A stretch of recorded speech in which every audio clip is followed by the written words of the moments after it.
Hi everyone, and welcome to another tutorial bucket tutorial.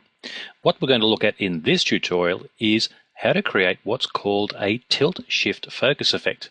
What does this effect do? Well, take a look at this. Isn't that amazing? It's a really simple effect, but it can take your image and make it look like it's a small tabletop model. Now, word of warning, there are certain images that this will work better on. So please note the sort of image I'm using. It's taken from a distance. It's got a pretty panoramic view of a wide area with lots of details in it, which helps it. But you can try this on any image just to see the effect. But if it's going to look convincing, this is the sort of image at this sort of angle, looking down slightly, is going to give you the best effect for faking that tabletop miniature look. Okay, here's what we need to do. I'll just drag over my layers palette, and I need to take a copy of my original image. So I'll just drag it down to my new layer icon and my layer palette. And I'll just rename this one. And I'm going to call this one blurred layer. This should give you a clue as to where we're going with this. We need to also lay in a layer mask on the blurred layer. So I'll just click on my layer mask icon. Voila, one layer mask, and we are just about ready to do the magic. We need to do, first of all, a gradient inside of our masked area, because we're going to decide on which area is going to be in focus and which areas are going to be blurred out to create that model-like look. So I need my gradient tool. Now the type of gradient that we're going to use is called a reflected gradient. It's this one here. It doesn't get used very much, but in this case it does a great job. Next thing we need to do is check our colors. Our gradient has to be a black to white gradient. So the normal setting for your color picker on your palette here is white to black. Reverse that, click on the little double arrowhead, get it so black is foreground and white is background. And if you know your keyboard shortcuts, you can just press the X key. That will also reverse this as many times as you want. Okay, so gradient selected, black to white. I come into my image and just draw up a vertical line about so high for this particular image, but you can fool around with this endlessly. And I've got my mask ready with the reflected gradient in place, and now we do the magic. We go over to the image that's to be blurred, and I click on its thumbnail. This activates the image. It's very important. We need to blur the image, not the mask.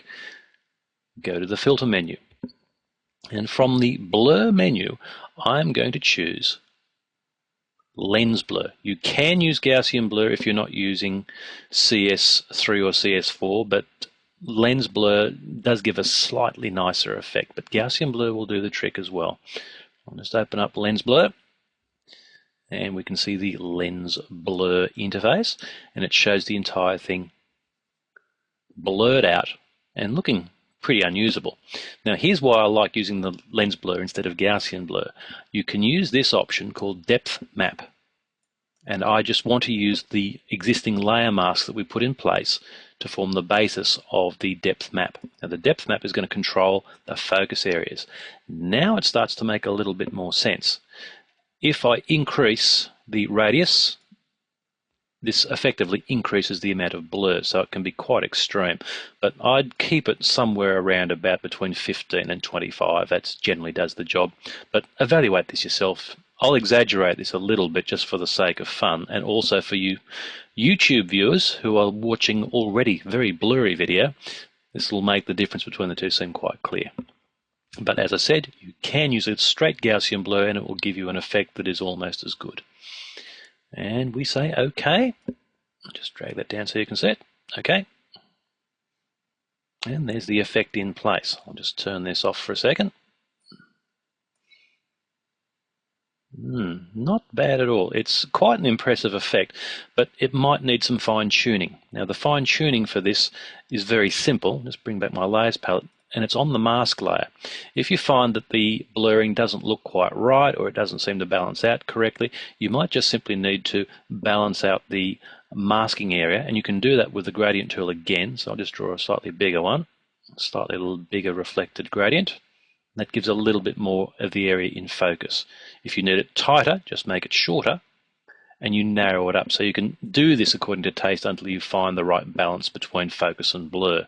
I'll just put this back to where I think it should be, somewhere around there. I think looks pretty good. Remember, these settings are for me. They're different from image to image. Okay, next thing we want to do is we need to give the colors some pop. It's impressive already, but now you need to try and sell this as a tabletop miniature. The easiest way of doing this is to bump up the color saturation so it then gets that toy-like quality. So back to our layers palette, and we're going to drop in a hue and saturation adjustment layer.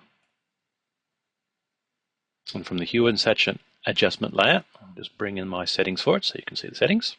Yes, I am using CS4. It is a little bit different, but the functions are identical if you're using any version earlier than CS4. It's exactly the same procedure. Now I'm just going to increase the saturation up to around about 38, 40, somewhere around there.